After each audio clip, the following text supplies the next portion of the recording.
be avoided. I'll now request Secretary Health to make the presentation. Sir. नमस्कार। हम आपके सामने आज देश में और विशेषकर राज्यों में कोविड-19 की जो स्थिति है उसके बारे में एक संक्षिप्त जानकारी देंगे और उसके बाद आपके प्रश्नों के जवाब देंगे।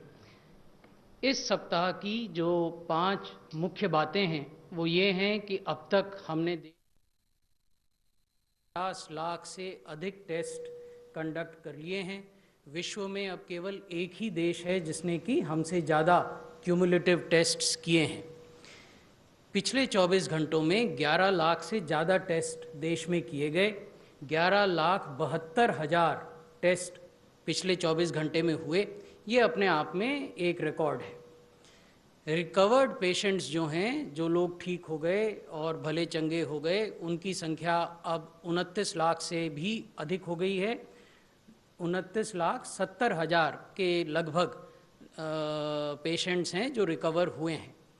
और देश में सिंगल डे की हाईएस्ट रिकवरी कल रिकॉर्ड की गई, जबकि 68,584 व्यक्ति रिकवर हुए। और गाइडलाइन इशू की गई हैं अनलॉक 4 की गृह मंत्रालय द्वारा। उसके बारे में भी इस प्रेजेंटेशन में हम आपको बताएंगे।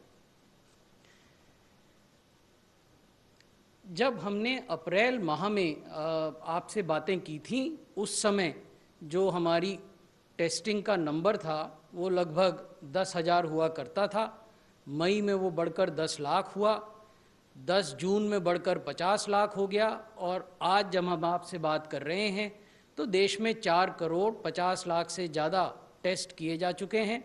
और जैसा मैंने निवेदन किया कि पिछले 24 घंटों में 11,72,180 के लगभग टेस्ट किए गए हैं। जिस प्रकार से टेस्ट की संख्या बढ़ रही है, उसी प्रकार से रिकवर होने वाले लोगों की संख्या भी बढ़ रही है। मई में 50,000 थे, जून में 1 लाख हुए, 19 अगस्त को 20 लाख हुए, और आज जब हम आपसे बात कर रहे हैं उस समय ये संख्या 29,70,000 से अधिक हो गई है। ये जो मैं आपको अभी निवेदन कर रहा था कि रिकवर्ड केसेस 29,70,492 हैं, और जो एक्टिव केसेस हैं, यानी जो केसेस अस्पताल में हैं या घरों में हैं, होम आइसोलेशन में अंडर मेडिकल मॉनिटरिंग, वो 8,15,538 हैं। इसका अर्थ ये हुआ कि जो रिकवर्ड केसेस हैं वो 3.5 गुना से ज़्यादा हैं एक्टिव केसेस के। आज भी जबकि इन्फेक्शन बढ़ रहा है, उसके बावजूद जो पर मिलियन केसेस की संख्या है हमारे देश में, वो विश्व के अन्य देशों की तुलना में काफ़ी कम है। हमारे यहाँ 2,792 केस प्रति मिलियन हैं, जबकि आप ब्राज़ील में देखें तो 18,800 प्रति मिलियन हैं, यूएसए में 18,900 हैं, अन्य देशों में भी वो काफ़ी बड़ी तादाद में है। विश्व का अगर एवरेज देखें तो 3,359 केस प्रति मिलियन विश्व में हैं। उसी प्रकार अगर आप मृत्यु को देखें, डेथ पर मिलियन पॉपुलेशन, तो ये भी भारत में विश्व की तुलना में काफ़ी कम है। हमारे यहाँ 49 डेथ्स पर मिलियन पॉपुलेशन है, जबकि विश्व का जो औसत है वो 111 है। अन्य देशों में ये 500-600 पर मिलियन पॉपुलेशन भी हैं। अब राज्यों की स्थिति के बारे में बात करते हैं। देश में 5 राज्य ऐसे हैं जहां की 62% एक्टिव केसेस का इन 5 राज्यों में है। और एक्टिव केस जब हम आपको कहते हैं तो ये 8,15,538 हैं, जैसा मैंने पहले निवेदन किया। तो 8,15,000 जो एक्टिव केस हैं, उनके लगभग 25% केस केवल एक राज्य में हैं, महाराष्ट्र में, और लगभग 12.5% केस आंध्र प्रदेश में हैं, लगभग 12% केस कर्नाटक में हैं, लगभग 7% केस उत्तर प्रदेश में हैं, और लगभग 6.5% केस तमिलनाडु में हैं। तो इस प्रकार 5 राज्य मिलकर देश के कुल एक्टिव केसेस का 62% इन 5 राज्यों में है, और बाकी राज्यों में लगभग 37.5% एक्टिव केस हैं। अब अगर इन राज्यों में जिनका मैंने अभी जिक्र किया 5 राज्यों का, उनमें पिछले 3 हफ्तों में देखें क्या हो रहा है, क्योंकि ये कहना कि यहाँ एक्टिव केसेस के अधिकांश इन्हीं राज्यों में हैं, वो एक पहलू है तस्वीर का, लेकिन उस तस्वीर का एक दूसरा पहलू भी है जो हम इस स्लाइड में आपको दिखा रहे हैं। अगर आप आंध्र प्रदेश देखें तो आप देखेंगे कि 13 अगस्त से लेकर 19 अगस्त के सप्ताह में जितने वहाँ केसेस थे, एक्टिव केसेस, उनकी तुलना में आज जब हम आपसे बात कर रहे हैं तो एक्टिव केसेस में गिरावट हुई है। लगभग 13.5% की गिरावट एक्टिव केसेस में है week on week Andhra Pradesh में। उसी प्रकार अगर हम कर्नाटक को देखें तो वहाँ भी पिछले 3 हफ्ते के केसेस में लगभग 16% की गिरावट हुई है। महाराष्ट्र में पिछले 3 हफ्तों में लगभग 6.5% या 7% कहिए, 6.8% की डिक्रीज़ हुई है। तमिलनाडु में लगभग 24% की डिक्रीज़ हुई है और उत्तर प्रदेश में लगभग 17% की डिक्रीज़ एक्टिव केसेस में हुई है। तो तस्वीर का एक पहलू ये है कि अधिक जनसंख्या की वजह से केसेस का बढ़ना जारी है, लेकिन अगर आप साप्ताहिक इंक्रीज़ को कंपेयर करें तो आप ये देखेंगे कि वो 5 राज्य जहां देश के सबसे ज़्यादा एक्टिव केसेस हैं, वहां सप्ताह दर सप्ताह केसेस में गिरावट भी हो रही है। ये एक महत्वपूर्ण तथ्य है जिसको कि हम स्वास्थ्य मंत्रालय में ट्रैक करते हैं और इसको हम average daily active case trajectory कहते हैं। इसका अर्थ ये हुआ कि एक्टिव केसेस को आप प्रतिदिन कितने हो रहे हैं उस हिसाब से ट्रैक कर सकते हैं, हर सप्ताह कितने हो रहे हैं और उससे औसत प्रतिदिन कितना निकलता है वो भी ट्रैक कर सकते हैं, और क्यूमुलेटिवली यानी प्रारंभ से लेकर आज तक उन राज्यों में कितने केस हुए वो भी आप ट्रैक कर सकते हैं। तो स्वास्थ्य मंत्रालय में ये तीनों प्रकार की ट्रैकिंग की जाती है और उसको राज्यों से साझा किया जाता है ताकि राज्य अपनी जो स्ट्रैटेजी है, जो रणनीति है इस पेंडेमिक से, इस वैश्विक महामारी से लड़ने की, उसको और रिफाइन कर सकें और परिष्कृत कर सकें। 5 राज्य हैं जहां देश के कुल कोविड से होने वाली मृत्यु का 70% मृत्यु होती हैं। महाराष्ट्र में देश की कुल मृत्यु का 37.39% हो रहा है, तमिलनाडु में 11.16, कर्नाटक में 8.83, दिल्ली में 6.65, आंध्र प्रदेश में 6.12, और जो अवशेष लगभग 30% मृत्यु हैं वो देश के अन्य जिलों में हो रही हैं। लेकिन ये भी, जैसा मैंने आपको बताया, ये तस्वीर का एक पहलू है एब्सोल्यूट नंबर्स के आधार पर।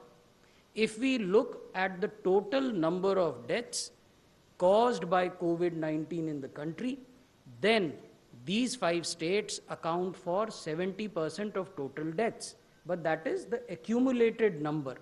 However, if we track deaths in these states across weeks, at least last 3 weeks, then a different picture emerges and that we will share with you.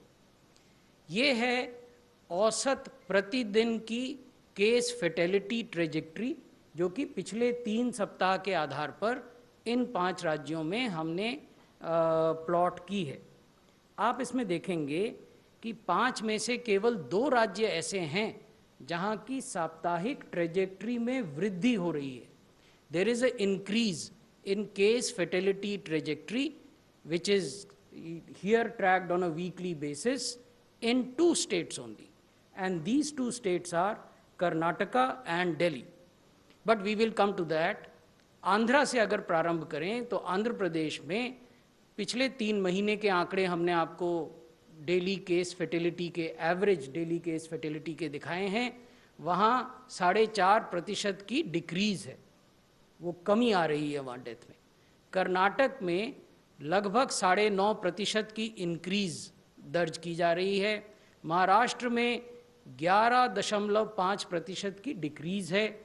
Tamil Nadu में 18% की डिक्रीज़ है और दिल्ली में लगभग 50% की इंक्रीज़ है।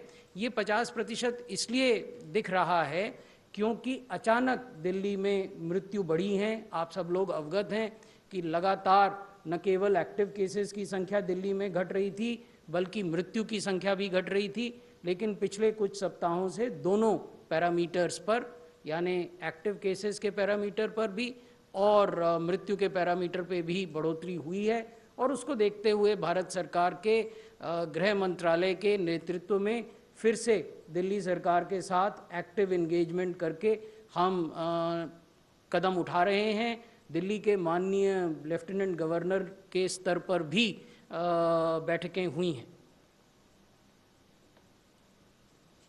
इस सप्ताह में कुछ नई गाइडलाइंस भी निर्गत की गई। सबसे पहले गृह मंत्रालय द्वारा अनलॉक 4.0 की गाइडलाइंस इशू की गई, आप सब अवगत हैं। उसमें अधिकांश गतिविधियां परमिट की गई हैं कंटेनमेंट जोन के बाहर, और राज्यों को तथा संघ शासित क्षेत्रों को ये परामर्श दिया गया है कि वो कंटेनमेंट जोन के बाहर किसी भी प्रकार का लॉकडाउन करने से पहले भारत सरकार से विमर्श कर लें। इसके साथ ही डायबिटीज़ मैनेजमेंट पर क्लिनिकल गाइडलाइंस हमने जारी की हैं स्वास्थ्य मंत्रालय ने, खासकर ऐसे मामलों में जहां की मरीज़ को कोविड होने की भी संभावना हो या ILI और सारी के सिम्टम हो और डायबिटीज़ भी हो। उसी प्रकार हमने एक गाइडलाइन निर्गत की है कि कैसे टीबी और कोविड की बाई डायरेक्शनल स्क्रीनिंग की जा सकती है और ILI और सारी के केसेस में टीबी की स्क्रीनिंग कैसे की जा सकती है। अब जो मैं अंत में आपके साथ साझा करना चाहता हूं और आपके माध्यम से सब लोगों से अपील करना चाहता हूं,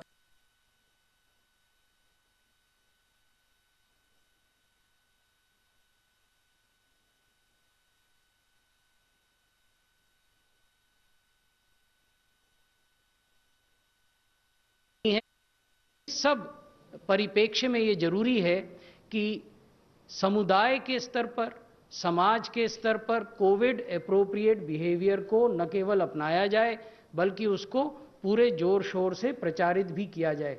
हम अपने अगल बगल में भी लोगों को समझाएं, अपने गली मोहल्ले, आस पड़ोस, अपने परिवार के भीतर, अपने वर्क प्लेसेस में ये बताएं कि कोविड एप्रोप्रिएट बिहेवियर को अपनाना अत्यंत आवश्यक है। तो कोविड एप्रोप्रिएट बिहेवियर क्या है? हम 2 गज की दूरी बना के रखें। जब तक कोई वैक्सीन नहीं आती तब तक सोशल डिस्टेंसिंग ही सोशल वैक्सीन है। हम अपने हाथों को निरंतर साबुन और पानी से धोएं, चाहे वो मैले न हो तो भी धोएं। एल्कोहल बेस्ड सैनिटाइजर्स का उपयोग करें। रीयूजेबल फेस कवर और मास्क पहनें।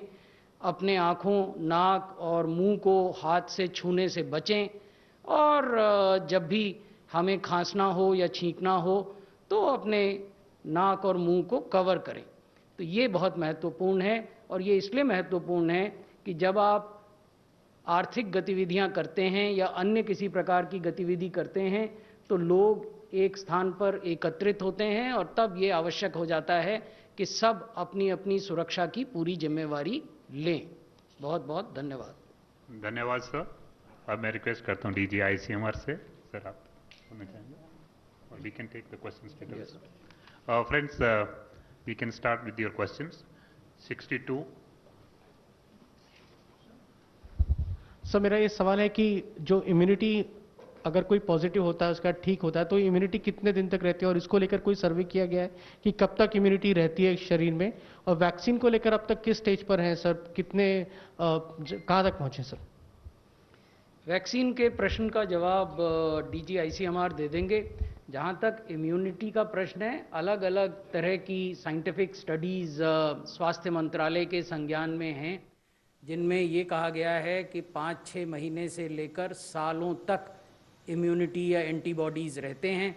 लेकिन हमारा सबको परामर्श ये है कि चाहे आप बीमार हुए हों और रिकवर भी हो गए हों तो भी जो सोशल डिस्टेंस, मास्क पहनना, हाथों को धोना, इन सब चीज़ों को पूरी सावधानी से इनका पालन करें। I think I will agree with what the Secretary has said. It's important for the first question, important to remember that this is a new disease. It is only 7-8 months old disease, so we do not know how long the immunity will persist. It is being studied, as said, in several studies across the world, not only in India, but across the world, and looking at how long the antibodies persist. One point to remember is that for respiratory viruses, whether it's influenza or flu, if you look at the historically, the flu vaccination is given every year. The influenza vaccination is given every year because the immunity does not last for or lasts up to a year. So that is the point about the immunity. For this virus, we are looking at it, and several studies are ongoing, not only in India but across the world. 26.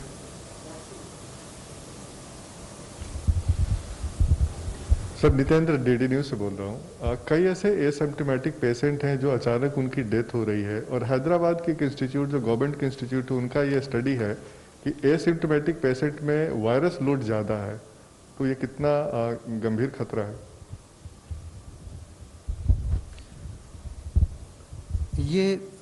It is well known that asymptomatic patients do not, those who are, supposing I am in contact with someone today and I am asymptomatic for 5-6 days and then I get the disease. During that time, I will not be transmitting the virus for 3-4 days. But once I get the disease, then I will be transmitting the virus when I become more symptomatic. That is very important. Sudden death can occur because it does affect the coagulation system and the blood clotting system. So if the clot is formed either in the heart or in the brain, then it can lead to, like a heart attack or a brain attack or a stroke, can cause sudden death. 6. So my question is about masks. So there is a lot of action going on mask, police action going on. I wanted a clarification on two things. Is it essential for one person driving a vehicle alone to wear a mask? Is it essential for a person who's outdoors exercising, jogging, running to wear a mask? These two clarifications, sir. स्वास्थ्य मंत्रालय ने जो दिशा निर्देश जारी किए हैं उनमें अगर आप अकेले किसी कार को बैठकर चला रहे हैं तो आपको मास्क पहनना है, इस आशय का कोई दिशा निर्देश नहीं है। ये आपके पहले प्रश्न का जवाब है। दूसरे प्रश्न के जवाब में मैं थोड़ा विस्तार से आपको बताना चाहूँगा। इधर हाल के दिनों में आपने देखा होगा कि लोगों में फिज़िकल एक्टिविटी के प्रति जागरूकता कुछ ज़्यादा बढ़ी है, और आपने ये भी देखा होगा कि लोग ग्रुप्स में 2-2, 3-3 के समूह में साइकिलिंग करते हैं, जॉगिंग करते हैं। तो जहाँ इस तरह की बातें हो रही हैं वहाँ मास्क पहनना चाहिए, क्योंकि वहाँ आप सामाजिक दूरी का पालन करें और एक दूसरे को इन्फेक्ट न करें, ये बहुत ज़रूरी है। अगर आप अकेले साइकिल चला रहे हैं तो मास्क पहनने संबंधी कोई दिशा निर्देश स्वास्थ्य मंत्रालय ने जारी नहीं किया है।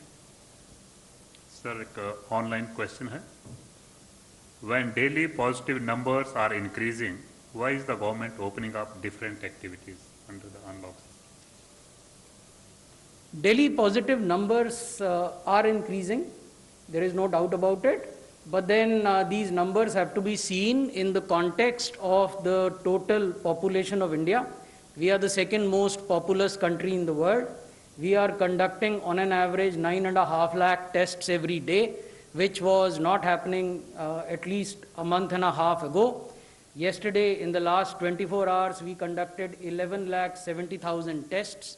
And what is interesting to note is that in that 11,70,000 tests, the positivity remained 7.20. So that is also important. Now coming to the question, why are we opening? You see, the government has adopted a graded approach to unlock and to open up various economic activities. It is not as if suddenly everything has been opened up. So there is a graded approach to opening. And prior to graded opening of economic activities in the country, the government has also ensured that all prerequisites are in place. What are these prerequisites? We have ensured that the testing capacity in the country is adequate. we have now created a testing capacity where you can do 11 lakh tests or more in a day. Government has ensured that there are clear-cut guidelines of standard clinical treatment protocol. This is also an important prerequisite. We have also ensured that the hospital infrastructure is enhanced. There are adequate number of ICU beds. There are adequate number of isolation beds. There are adequate number of oxygen beds. So this is also part of the prerequisite.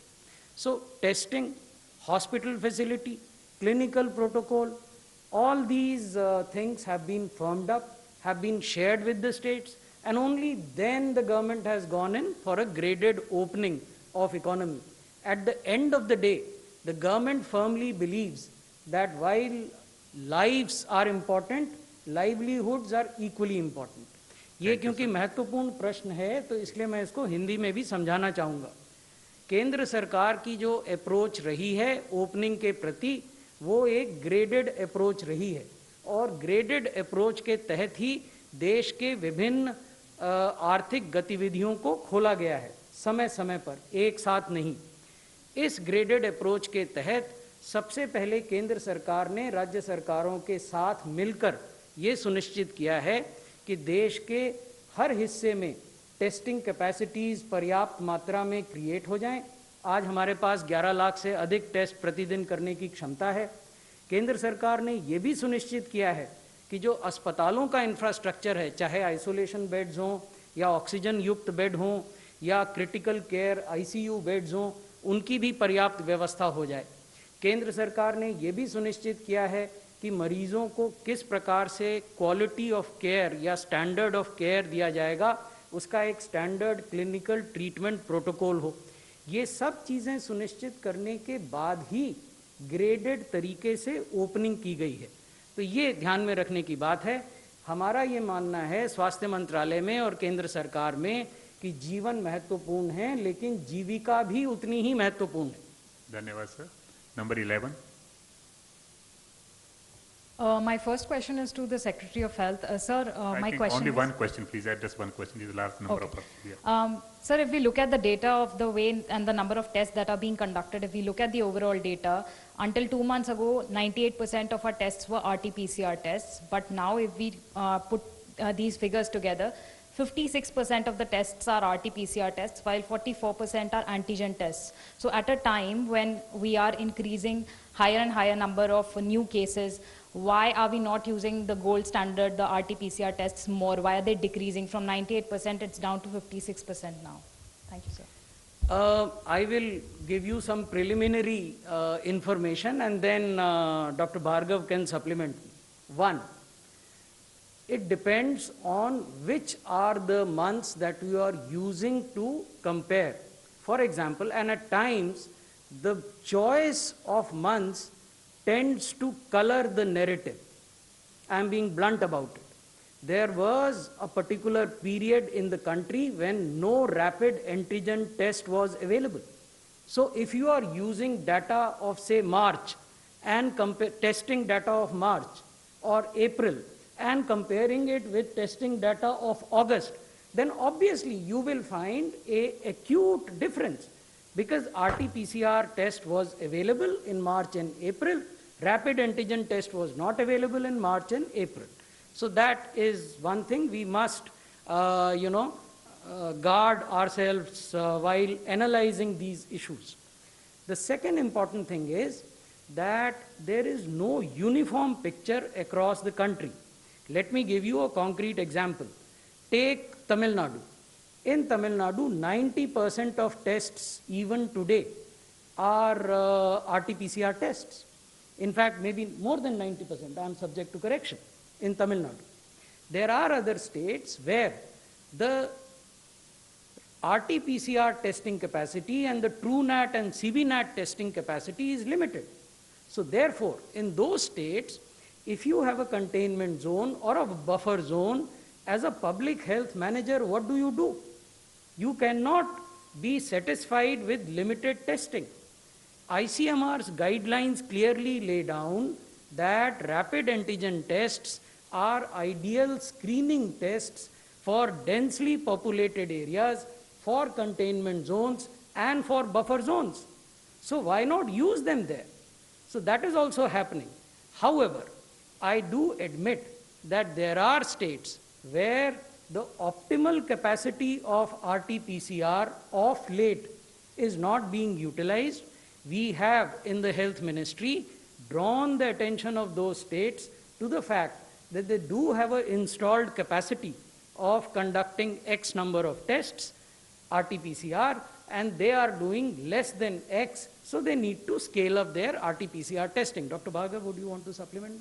I think you have said everything. Only one point that I'd like to add is that the rapid antigen tests have been used in India, and that has also and has been lauded by the WHO as well, that this is how well they have been utilized in a calibrated manner and distributive manner, as you have already mentioned. Number 60.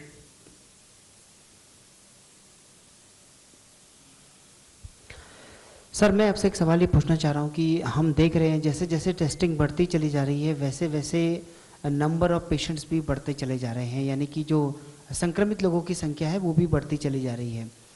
क्या इसे इस तरीके से भी देखा जा सकता है कि इस वक्त देश में बहुत बड़ी संख्या में मरीज हैं, अगर उनको टेस्ट किया जाए तो उसमें से 7% लोग, जैसा कि आप पॉजिटिविटी रेट बता रहे हैं, उतने लोग पॉजिटिव निकलेंगे ही निकलेंगे? और इसी में एक एडिशनल सवाल ये है, Additionally, I think it's already answered also question, so I think we will pass it on to the next person. Would you like to say क्या टेस्टिंग बढ़ाने की योजना है आपकी? मुझे केवल 2 सीमित बातें कहनी है, क्योंकि अधिकांश चीज़ों का जवाब मैं पहले दे चुका हूँ।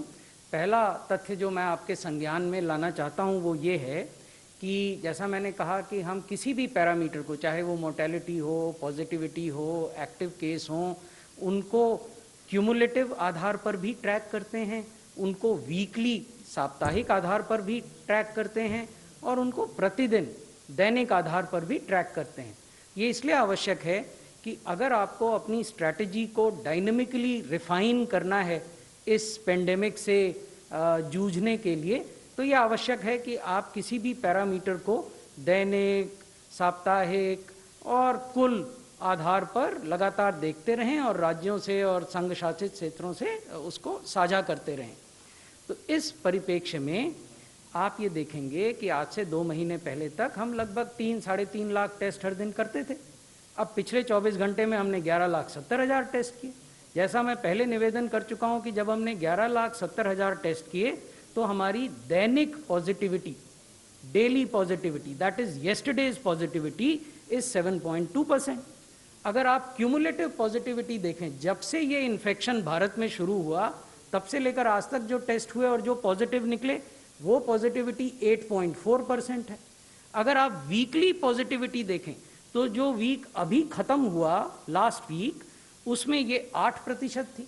तो आप देखेंगे कि पॉजिटिविटी बढ़ने की बजाय घट रही है, यानी अगर आप टेस्ट बढ़ाते हैं तो पॉजिटिविटी घट रही है। और यही WHO कह रहा है। WHO ये कहता है कि इफ यू डू 140 टेस्ट पर million per day and do it on a sustained basis and target a positivity of 5% or below, then you are going towards the objective of managing the pandemic. So that is what we are trying to do, and that is our advice to the states. 22.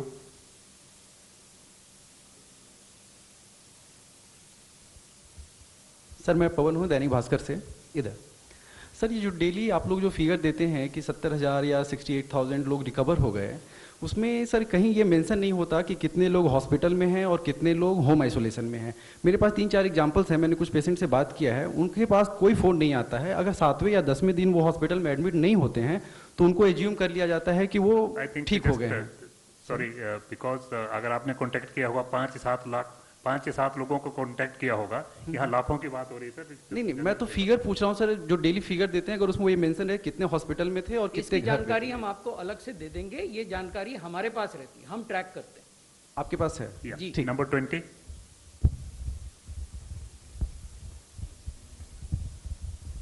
Sir, though you have partly answered this question on Delhi, sir, because now the metros are also opening and entire Delhi is opened up.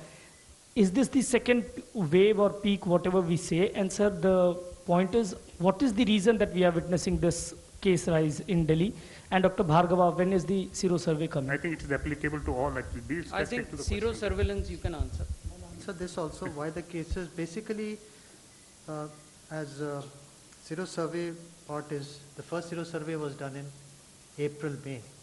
And now the second zero survey has started in the whole country, 70 districts, 50 districts have completed, and a few states are left, and hopefully we should have the results of the entire zero survey of the country, which should be available in the next 2 weeks' time. Having said that, we also have the results of individual cities.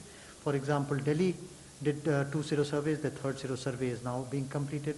Chennai has done another zero survey, Mumbai has done another zero survey, and all of them are hovering around 20 to 30% on the 3 big cities that we can talk about in terms of the prevalence at the moment. But once we have a look at what is the national numbers, we will definitely give you, definitely this month it will be available. 17. Hi, I'm Namita from The Week. I wanted to ask Dr. Bhargava about the PLACID trial.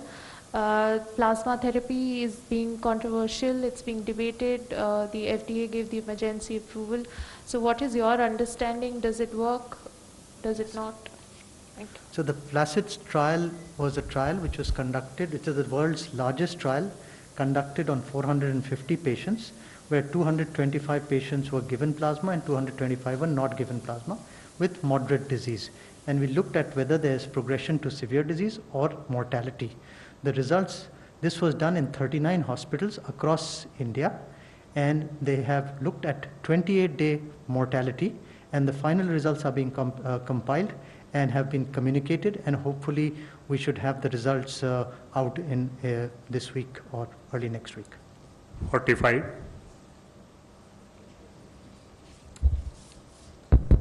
Hi, sir, what is the update on the National Committee on Vaccine Administration? It's been about a month. Has there been any sort of decision that has come across, that you've come to? The National Expert Committee on Vaccine Administration has met 4 times, and its subcommittees have met twice. It has engaged with the 5 major domestic producers of vaccine. It has also engaged with the manufacturers of vaccine who are outside the country, and it is looking at various procurement and financing mechanisms. At this point in time, that is all we can share with you. 14. So Sneha from CNN News 18. I want to ask, what's the latest figure in terms of the total number of doctors and healthcare workers who've died ever since the outbreak of the pandemic? What we track at the level of Ministry of Health is the positivity rate in healthcare workers as a group. Not only doctors, but we also look at doctors, nurses, paramedics, and then we share it with the states and UTs, because these are precious resource and there is a need to be alert and to protect our healthcare workers against infection. Having said that, let me also share with you some of the figures that I have with me. For example, in Telangana, the healthcare workers' positivity is 18%. In Maharashtra, it is 16%. In Delhi, it is 14%. In Karnataka, it is 13%. In Puducherry, it is 12%. And in Punjab, it is 11%. So these are those states where the positivity rate, that is, people who are testing positive among healthcare workers, is on the higher side. So we have drawn the attention of these states, and Puducherry being a UT, we have drawn their attention also through Ministry of Home Affairs, that this is one issue that then highlights the hospital infection practices. After all, we must raise the question, how are the healthcare workers getting infected? Is it the hospital? Because that could be one reason. So therefore, there is a standard protocol for hospital infection control. Whether that protocol is being followed or not, if not, it must be followed.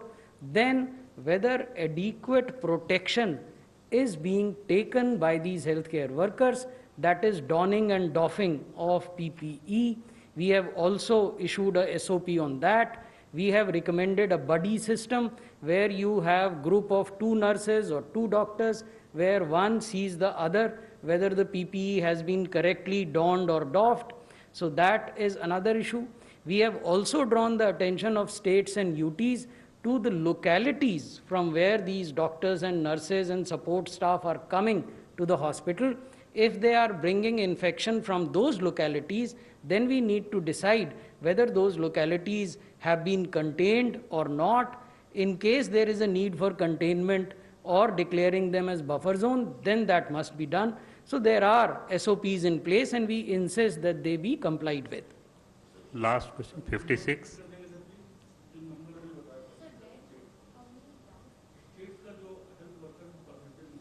हम आपको अलग से बता देंगे, जिस समय बताया उस समय आप कहीं और आपका ध्यान था.